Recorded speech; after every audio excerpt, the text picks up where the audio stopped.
Clarence, it's good to finally sit down and obviously see you in person here in Singapore, in your town, your neck of the woods. Yeah. Good to see you, man. How you been? I've been good. I mean, it's so funny because I feel like I have met you many times. Yeah.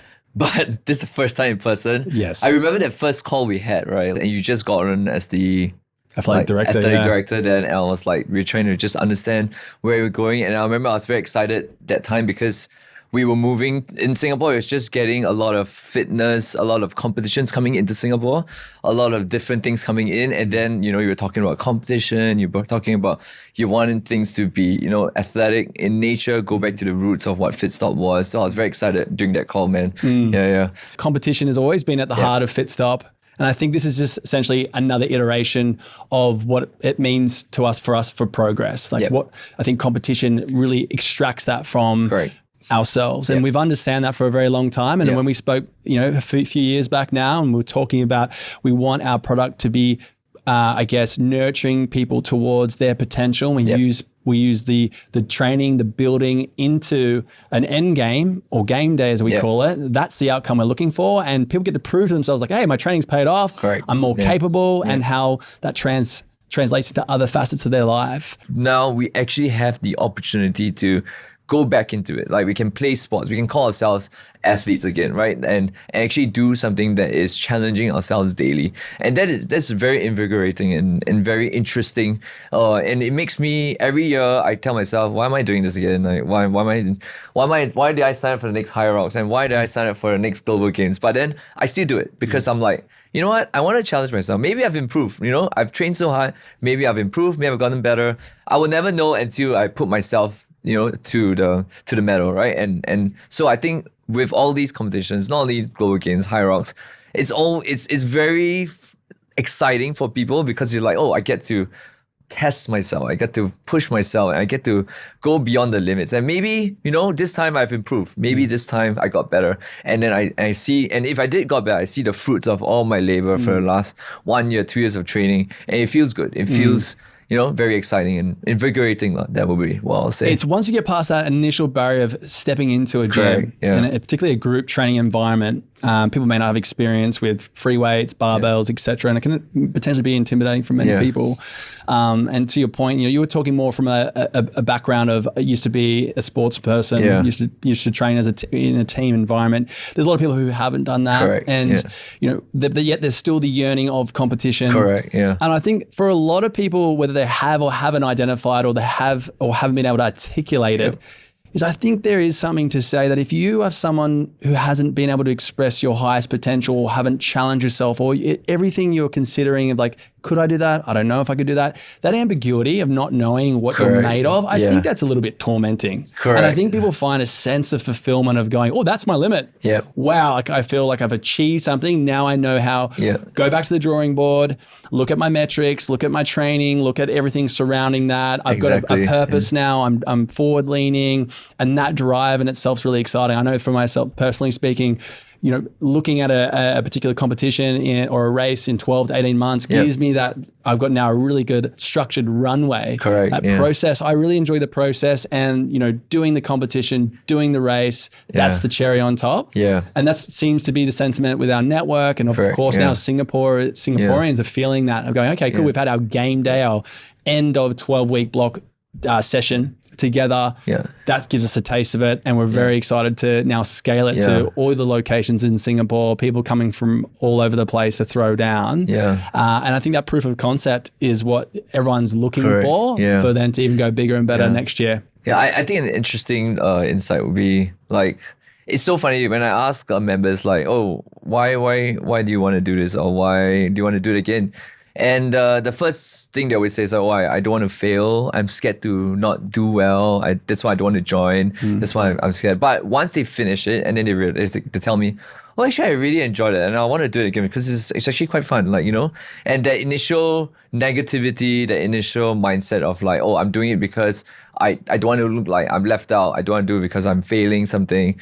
Changes to a very positive, like, oh, okay, I'm actually pretty good and I can actually do better. I feel I can do better. I actually enjoy this process of this entire process, And that I feel is very beneficial to the mindset and to the psyche and to people who want to go to the gym. No one signs up to a gym to stay the same or go backwards. Yeah. And people stay with the process if they're seeing the results. Correct. Yeah. So I think competition is just one facet that we can express someone's progress and then give them further purpose. Like you said, they go back to the drawing board. It's like, okay, that was great. Yeah. Where are my weaknesses? How can I improve? Yeah. How can I further challenge myself? So that's really cool. One thing I've been interested to talk about is because I've been plagued with injuries over my 2 decades of doing this. HYROX Bangkok, obviously putting it all on the line, you came away with an injury. Yeah. How much did that set you back? And then what was the process of coming back to the next HYROX race only 2 weeks later? Honestly, it's pretty tough. Like it's not only that, like I actually had one injury. I pulled my bicep on a holiday, working out on a holiday in Bali in December. Then I tore my shoulder at another competition in February. Oh wow, this is not selling the product at all. Then after that, it was Bangkok, right? And I think the pressure was on me in Bangkok, and I really wanted to perform well for that one because I was partnering with a coach of mine, Luca, and I know he's a really fast runner and he's really good. So I really wanted to be, show up and be good and do my best, right? And so I think we went out too hot, injured myself, and it was honestly quite difficult to DNF. I think the feeling, someone was telling me like it's actually very courageous to want to DNF because it's like embarrassing. You have to walk out there and it's like I feel terrible to Luca. I feel terrible the whole situation. But I think my wife was telling me that, you know what, like it's good that you DNF because then, you can do it again and, you have nothing to fear, nothing to worry now. Yeah, you got to fight another day. You got to just fight another day to show up for it again, right? And I think coming to Global Games and deciding to do this in Bangkok, to do Global Games is something I feel quite challenging because a lot of my friends, people are saying, hey, are you sure you want to do this? Like you just hurt your back, hurt your arm. But to me, like every competition you go into, you are never 100%, right? And you decide and you plan according to how that really feels. And I think to me, that's important. And I want to show up, even if I'm not 100%, I'll just give it my all and work through that process again. And that whole process is what I, enjoy. I'd like to unpack that statement. When you go into any competition, you're not 100% or you're never 100%. Correct. I think to reframe that is important to understand that perfection is unattainable. Yep. The considerations, particularly if not for full-time athletes, you're a business owner, you're a husband and you're a coach and you're an athlete.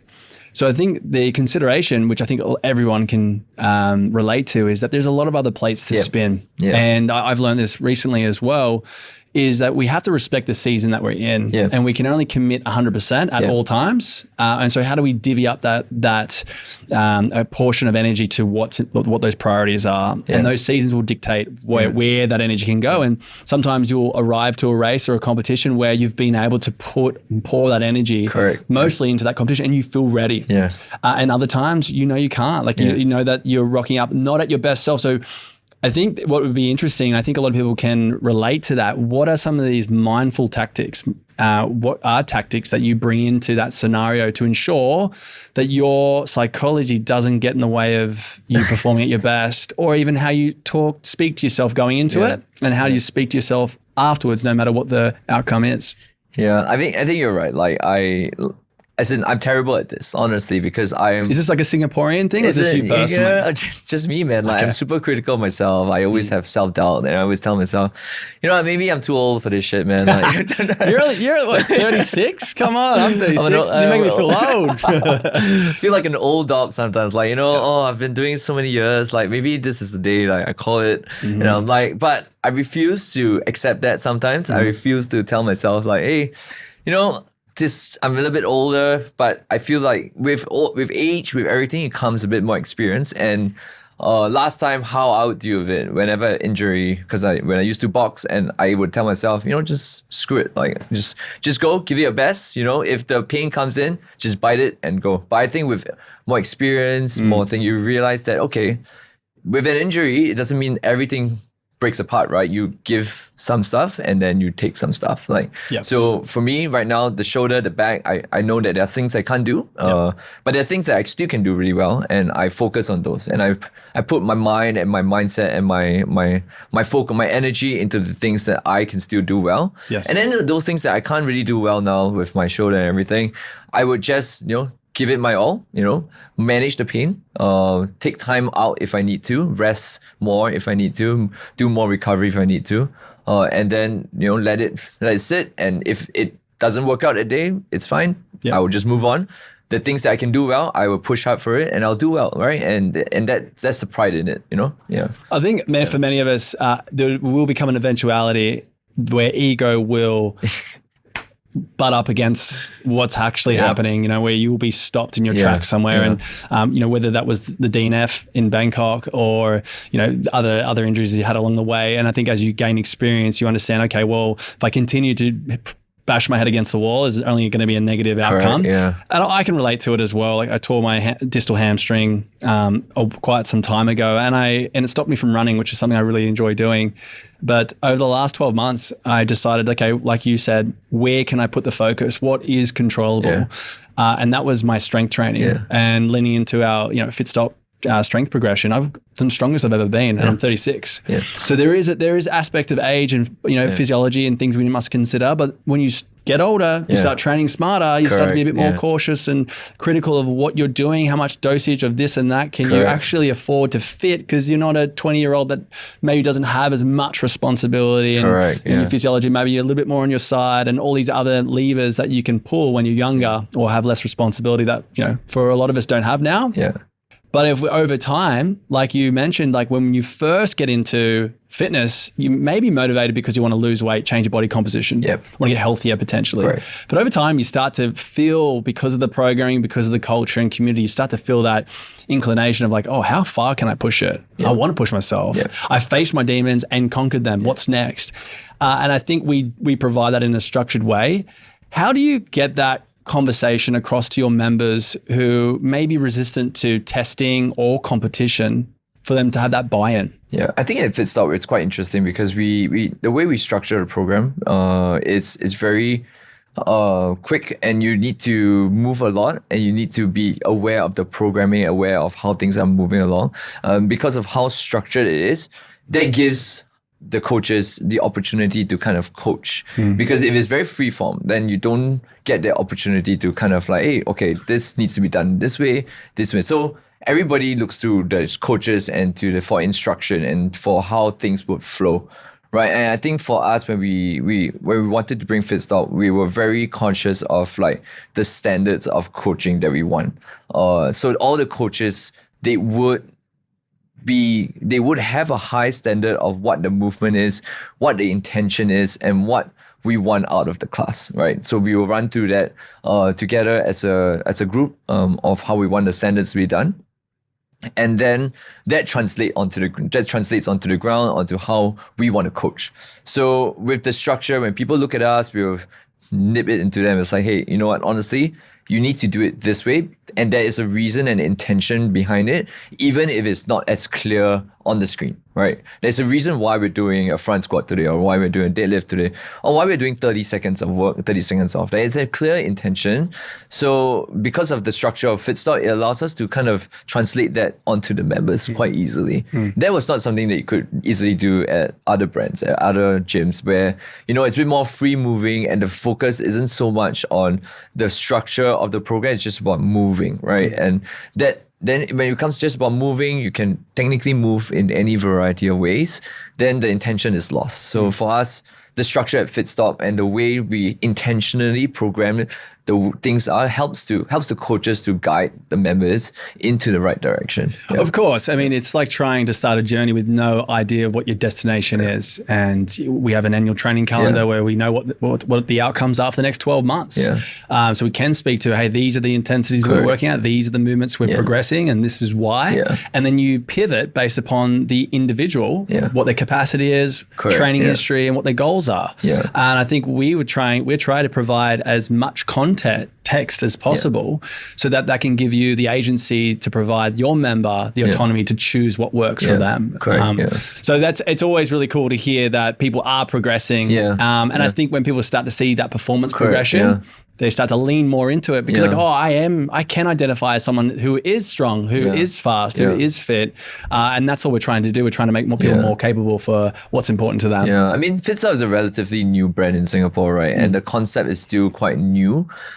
Previously, there was other brands coming in and other gyms, but the concept of Fitstop and the concept of 12-week blocks, having a strength progression 12 weeks is still pretty new. Of course. And I think over the last 3 years, it's very nice to see the members understand the purpose of 12 weeks. The base phase, right? What is base phase and what is peak phase? What is performance, right? And the specificity of each block helps to guide the members in. So I no longer have people trying to do like 10 reps on a peak phase, right? They understand, or this is a 3-rep max.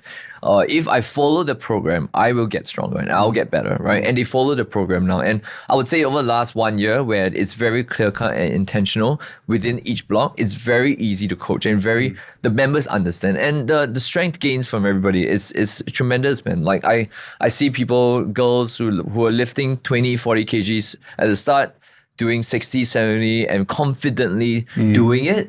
And being excited of the fact that they can do it, it's very nice. It's a cool sight to watch, man. Very exciting. Yeah. I mean, testament to what you guys are doing in HQ and testament to all the good stuff you guys have. The programming, it's been very relatable to the coaches and also very accessible to the members. And I think that's something that, I've worked with many other brands. This is something new. It's something very fun. And I think the members see it as well. They see the value that the programming has done for them and has been following it through without any questions.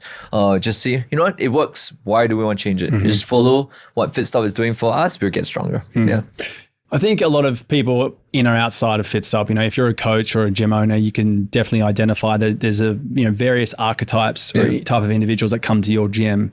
And how do you get these individuals who have a different span, like a swath of different goals and training backgrounds and limitations and certain capacities?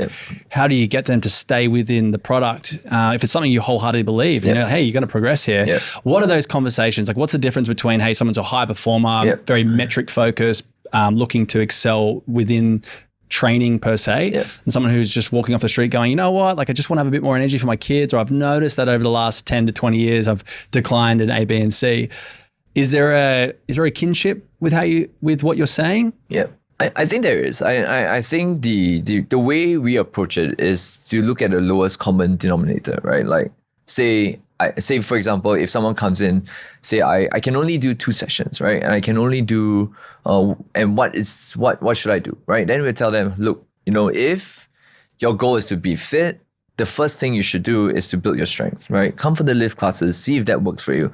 All right, they're a bit less taxing on the body because you don't have to feel like, oh, I'm dying every time. You get to work on strength. You get to work on getting stronger, and then see if that works, right? And then maybe after 6 months, you get a bit more time, and you feel like, my time is coming. 6 months, man. People want to get results in less than 6 weeks. 6 weeks. Yeah, we need something better than that. But that's exactly right. Yeah. I mean, talking long term is really important. Exactly. Sometimes it's a bit confronting for those who are like, hey, I've got a wedding coming up or a holiday coming up in 12 weeks. Like, get me snappy. I mean, I always look at it from like 6 months or 1 year block now, right? And I think when we want members to come in, we always share that. Look, honestly, we can make you lose weight in 2 weeks, or the workout can feel extremely hard for no particular reason, right?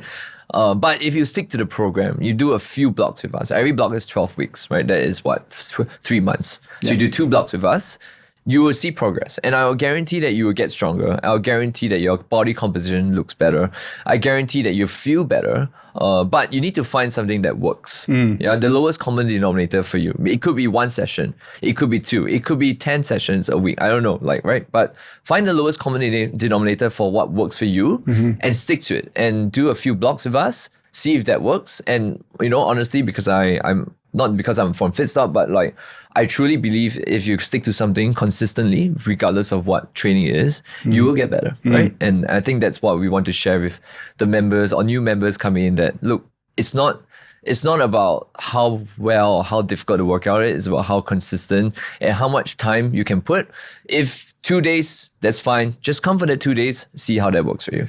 Yeah, I think if you're speaking to people who don't have the inclination to want to train, and it's all new to them, like anyone's going to progress in any organization, but their ceiling is capped based upon the product, like the programming, its rationale, its intention, the coach and their ability to individualize it to the member, and of course the member's ability to how much energy and time they can commit. And I know I sound biased here, but I will also speak to other great coaches outside of Fitstop. They understand that the ceiling can continue to lift for an individual to progress. Like no one gets to like, oh, you're the best at strength now. You're got the highest VO2 in the world now. I can't really teach you anymore. It doesn't exist. So there's always an ability to progress someone in a number of ways. But when you're confident about the product, you know, you're reaching, you're grabbing someone with two hands. You're like, we can make you more capable. We can make these goals happen. Do it through these means, and we'll work with you. Like that's where the passion that we like to see. I think we're very fortunate in Singapore and for our community as well. Like most of our members, we see they stay for 6 months to a year and even more, right? Even at Holland Village, we have a large population that have been with us from the very beginning, right? Because they see that it works. And they see that, you know, I may not be the best this time, but there's the ceiling is not capped. If I keep working on it, I work with these great coaches, I work with this great community, the support I get, I can get stronger, I can get to where I want. Well, the big question now, Clarence, that we've all been waiting for, just had to buddy you up first. HYROX versus Global Games. We'll come back to you after the next ad break. No, of course you've done a plethora of different HYROX races and other competitions, and love seeing you just getting after it. You've done Global Games 3 times now, practice runs, getting through it. What are the differences? Like for the layperson who has no affiliation with Fitstop, what are the differences? So Global Games, the workout is multi-modular, meaning you do different things, right? You train lift, you train aerobic work, you train like functional movements and everything. So there are different components to it. So you need to be kind of like good at everything, but you don't have to be the best at everything to win, because essentially Global Games doesn't penalize you for being just a little bit worse at something. So someone who is very fast but not as strong can still win the Global Games, right? But I think for HYROX, you are required to run well, and you're required to do that very effectively. And I think the training length and training block for HYROX and the type of training you do for HYROX is a little bit different. For us, when you come to Fitstop and you do the Global Games, you are training essentially that. You're training multi-modular, you're doing different things. You train your strength, your aerobic, your anaerobic stuff to get stronger and to get better. You definitely see that those performing at the best in HYROX are great runners. Correct, and are really putting the time and energy into that. And it's a race, right? It's a time base. And I think what we're providing, and does reflect more to our training methodology, is having a broad scope of different training or fitness attributes. And we're testing all of that in different ways that I feel like give someone more capability in what's important to them in their life. All well and good being a great runner, and that to do that requires a lot of work and it has a lot of, translates it to a lot of great benefits. I would say like Global Games is a better test of fitness than HYROX. Okay, so would controversial. Would you say CrossFit's a better, I guess, a test of various elements of fitness than HYROX? No, because CrossFit, you don't know what's coming up. So wouldn't the argument be like, I've got to be competent across the board? Yeah, but then you're forced to focus on the skills rather than getting fit. Right, you have to learn the skill first in order to kind of like do the thing, right? If you can't even do the skill work, then you can't even compete in CrossFit, right? If you can't snatch, you just have to do the RX, or you just can't do it at all, right? Okay, But at HYROX, you can do that because you kind of know what the stations are, so it's easy to train for, and you can go for it. And then at Global Games, right, it's testing different things in things that people already know. So the skill level is not super high; it's high enough for it to be competitive, but not high to the point where your everyday person has to, what's a dumbbell lunge, right? Or how do I do that, right? Do I need to practice like 3 months before to do the lunge? You don't have to do that. So in that essence, as a fitness test, right, Global Games is a better, to me, all-rounded So you're test, saying, mate, if I can try to surmise that, you're saying that CrossFit, potentially the highest barrier of entry is all skills, the skill. Yeah. Correct. Yeah. Right? Of course, you're not going to be the best without being good at all those things. Correct. Yeah. HYROX, there's low skill, more capacity. But Global Games is also low skill, but it's testing more elements of fitness. Yeah. Correct. So you are getting some lifts components there. Correct, we are testing strength, which there's some requirements there with our shoulder to overhead and our front squatting. You are getting some anaerobic and aerobic work. There are some skill elements like American kettlebell swings and box overs, etc. So you feel like it's a better product for those who are looking. It's a better metric of like where you are as a fitness person, right? And I think, and I feel like if you are very good at HYROX, you probably are not good at everything else. You're Shots fired to all my friends out there. I mean, I enjoy HYROX. I enjoy running and I enjoy all that. But dude, let's be honest, like you are probably not the strongest person doing HYROX because it's sports specific, right? Yeah, it's sports specific. If you're wanting to get a better time, there's only so much strength and attention to that you need to give to lend yourself to be a better runner or some of those other elements. And I agree to what you're saying. Not biased at all, but Look, like we're here to chat. We're just two mates talking about what we love about fitness and what our observations and experiences are. I do think like Global Games is extracting a lot of different elements from fitness that compels people to be competent across the board. Look, if you've been done powerlifting or any sort of strength training to a serious degree in the past, that's going to help you. But you've got to be sharp with your aerobic and anaerobic work as well, and you've got to understand and have some skill acquisition or experience with these skills that we include. So, would you say that someone off the street could just come in to do Global Games? Yeah, I would think so. And then they would get a pretty good sensing of where their fitness is as well. Yeah. I'll give you one more. Like one thing that Global Games has that CrossFit doesn't have is that you need to work in a team. Yeah. It's pair work, right? So you need to work with somebody. CrossFit is completely individual. You do by yourself. So in essence, maybe CrossFit can sometimes test your fitness better, but I feel like it's a bit more fun when you are working with a friend. And teamwork is also part of life. I think you get to do where you have to share the load. You see each other's strengths and weaknesses, and you work around that, and you learn to work together with somebody. That's a completely different dynamic as well. Well, outside of the session types that reflect, the session types reflecting our competition. That team element that you speak of, we're always saying that competition is in our DNA, but we train as a team. Correct, exactly. And if you speak, particularly people who have any sort of team training background, they're like, I miss that camaraderie. I miss, thinking about the person on my left and right and, pushing myself because there's expectations that I don't want to let my teammates down. And then seeing now in a competition form, I know, doing Global Games with Tommy, it was great to kind of have that person that I'm like, hey, I don't want to let this person down. And you extract more from yourself. Correct, exactly. Without the over pressure of going, if I fail at this or don't hit these standards, we're not friends anymore. And I think that's the nature of just training in a team environment is consistent or constant with Fitstop. And I think I kind of wanted to sort of tap into that a little bit more. You're talking about common denominators of what brings people into training, and is that community and connection. Correct, how many people, like you can go to a box gym with 500 people in the room, everyone's got their headphones on and no one's interacting. It's rare to get that. You may have a conversation, but you're not sweating together. You're not training together. You're not progressing together. Seeing it in the studio, seeing people actually get an honest depiction of like, hey, that's your Clarence, that's where you're currently at. I'm Andrew, this is my honest self, this is where I'm at. It's authentic. Like you can't hide behind a facade when the physicality is right there and everyone's in the room to see it. And I think that vulnerability is what people are scared of, but it's what actually connects us and makes a really tight-knit community, particularly when it's fostered well within the studio. And then you go and put it on show at scale with competition. A